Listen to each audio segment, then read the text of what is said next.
आज के श्लोक में भगवान कह रहे हैं अनेक चित्त विभ्रांता।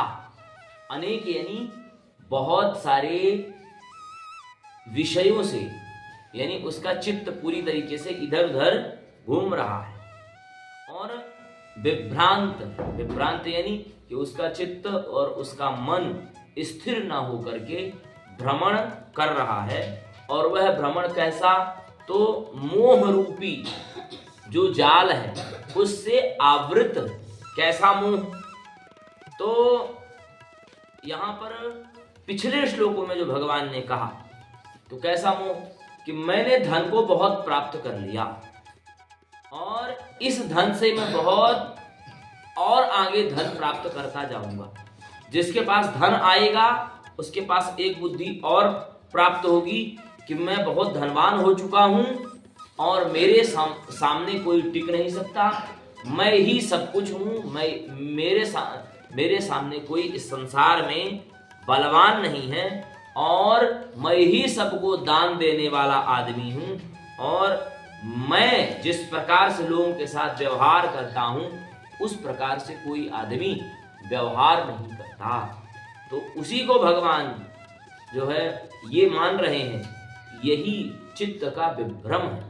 आदमी जब अत्यधिक कोई चीजें पा जाता है तो वह उसके पैर कहाँ जमीन में टिकते हैं, वह इधर उधर उड़ना चालू कर देता है। उड़ने का सेंस यहाँ पर यह है कि वह जो है अपने आप को ही ये सोचता है कि मैंने किया, करने वाला जबकि परमात्मा है।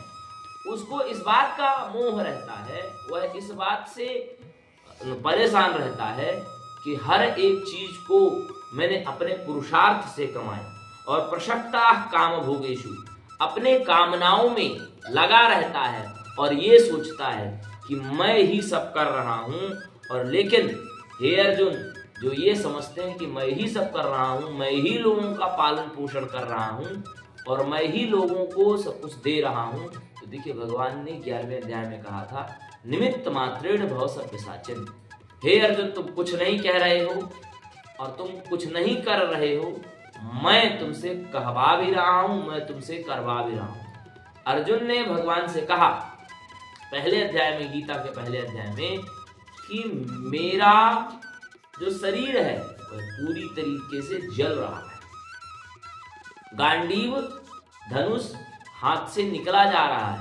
तब भगवान ने अर्जुन को गीता जैसा अमृत पिलाया।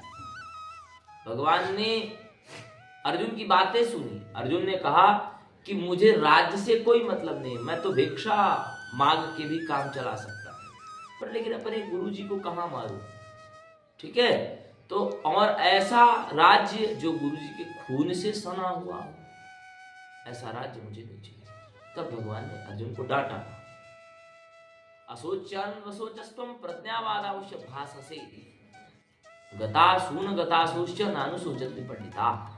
पंडित व्यक्ति यह नहीं सोचते कि हमें क्या करना है क्या नहीं करना, वह करते रहते हैं।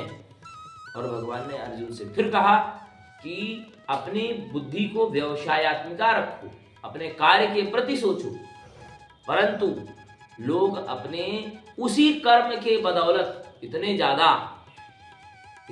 अपने आप को परेशान करने लग जाते हैं कि हर एक छोटे से छोटे चीजों में श्रेय लेना चालू कर देते हैं। यानी कि फीता काटना लोग चालू करते हैं, हर एक चीज में ये सोचते हैं कि मैंने किया, पत्थर लिखवा देंगे, नहीं नामों लिखवा देते हैं।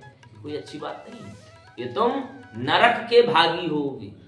जो किसी आदमी को दान दे दिया और दान देने के बाद 20 जगह गाए, वह अच्छी बात नहीं। दान अगर दो, इस हाथ से दो तो इस हाथ को पता ना हो, ये मैं नहीं कह रहा, यही भगवान ने कहा। यक्षे दास्यामि मोदिस्य इत्यज्ञान अभिमोहिता, इस अज्ञान से अभिमोहित है कि मैं बहुत दे रहा हूं। तो ऐसे व्यक्ति अपने उस चित्त से विभ्रमित हो गए हैं और मोहजाल से आवृत होकर के अपने उस काम में लग गए कि मैंने बहुत दान किया और बस यह मान लिए कि मेरे जैसा कोई नहीं है। तो ऐसे व्यक्ति दान नहीं कर रहे, ऐसे व्यक्ति सत्कर्म नहीं कर रहे, ऐसे व्यक्ति दैव संपद नहीं है, यह आसुरी संपद के विचारों वाले व्यक्ति हैं। और ऐसे व्यक्ति है अर्जुन असुचित व्रत कार्य कर रहे हैं, इनको नरक में तो जाना ही जाना है। पतंती नरके असुचौ, ऐसे अपवित्र आदमी जो विचारों से अपवित्र हैं, यह पक्का नरक में जाएंगे।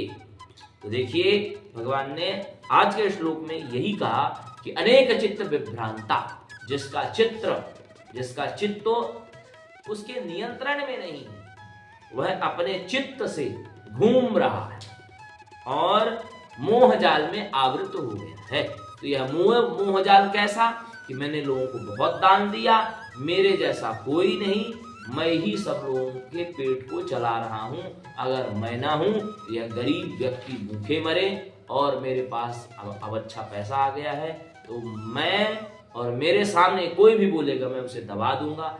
ऐसी भावनाओं को रखने वाले और जो लोग ये सोचते हैं प्रशक्ता काम भोगेशु, अपने नए नए भोग को भोगते हैं और लोगों के साथ अच्छा व्यवहार न करके दान देते हैं, तो दान देने में भी ऐसा जताते हैं कि मैं बहुत बड़ा एहसान कर रहा हूं, मद और अहंकार रहता है।